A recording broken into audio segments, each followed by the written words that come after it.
آثما أو كفورا.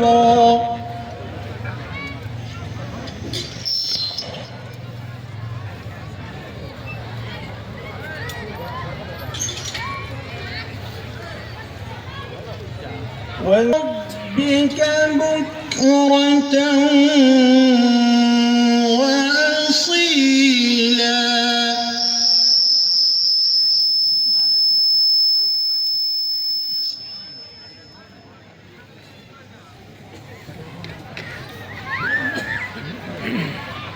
पूरा इसका बना दीजिए हाथ से किसी को। ومن الليل فاسجد له وسبحه ليلا طويلا.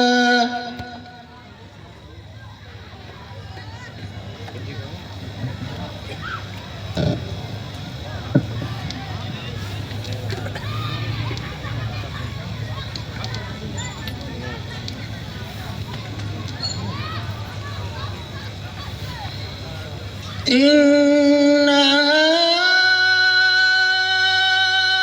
هؤلاء يحبون العاجلة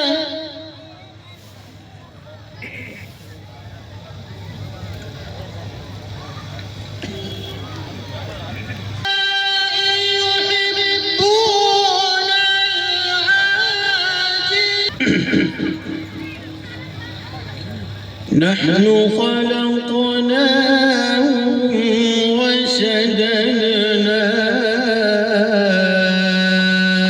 أسرهم. रिचार्ज कर देते हैं इसमें 300 नेट का 300। وإذا شئنا بدلنا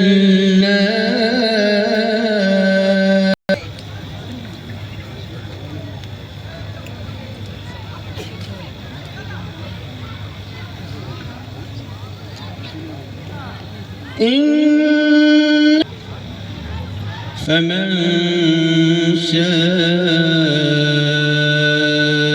اتخذ إلى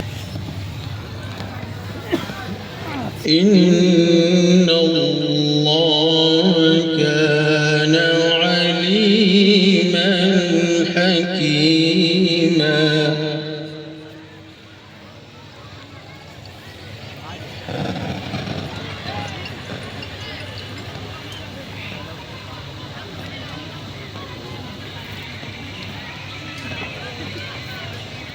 وما تشاءون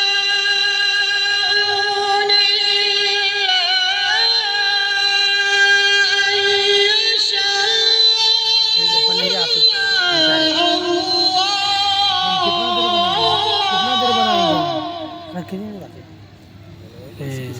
كان عليما حكيما.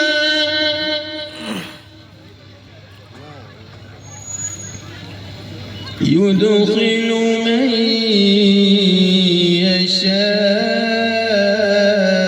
يشاء في الظالمين أعد لهم عذابا أليما. الله أحد الله الصمد لم يلد ولم يولد ولم يكن له كفوا أحد.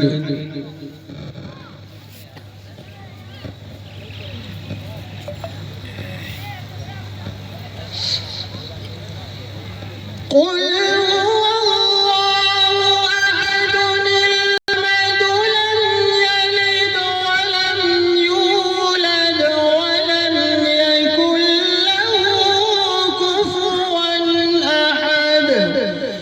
لم يلد ولم يولد ولم يكن له كفوا صدق الله العظيم.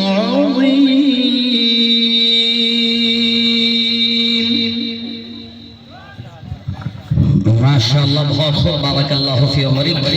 یہ تھے ہمارے برادر مکرم بھائی قاری عبد الرحمن صاحب متضل العلی.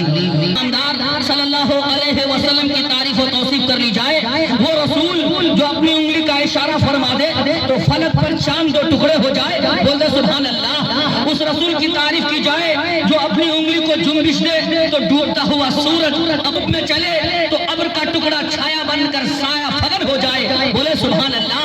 اس نبی کی تعریف و توصیف کی جائے جو اپنا لعاب دہن کھارا پانی میں ڈال دے تو پانی میٹھا اور شیریں ہو جائے، بول دے سبحان اللہ. اس نبی کی تعریف کرے جو ٹوٹی چٹائی پر بیٹھ جائے تو تخت و تاج بن جائے، بولے سبحان اللہ. اس نبی کی تعریف کرے جس سے رب نے عشق کیا ہے.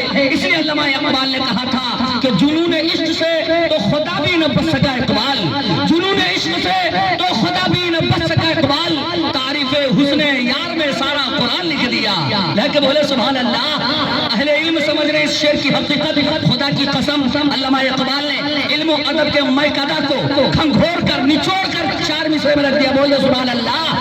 جنون عشق سے تو خدا بھی نہ بچ سکا اقبال، تعریف حسن یار میں سارا قرآن لکھ دیا.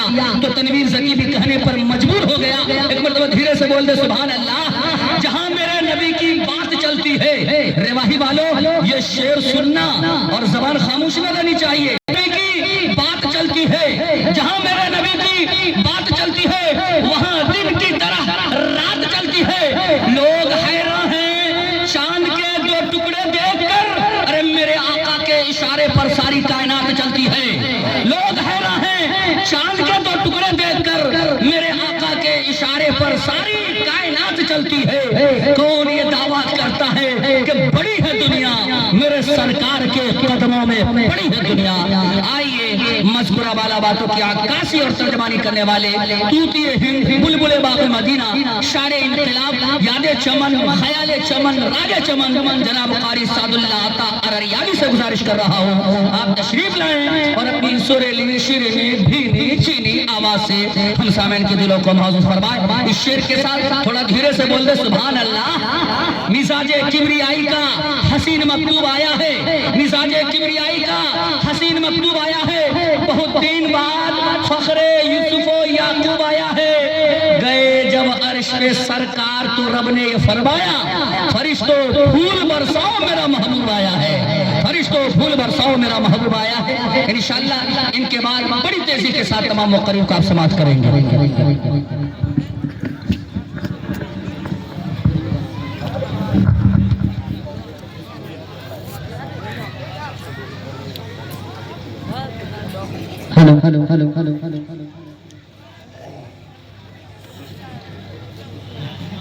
السلام علیکم ورحمۃ اللہ وبرکاتہ. وعلیکم السلام ورحمۃ اللہ وبرکاتہ.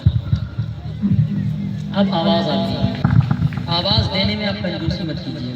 یہ حالانکہ پنڈال ماشاءاللہ بہت اچھا سجا ہے، پر جس طرح سجا ہے اس طرح آپ آواز نہیں پہنچا رہے پنڈال تک، یہ بہت ناانصافی ہے.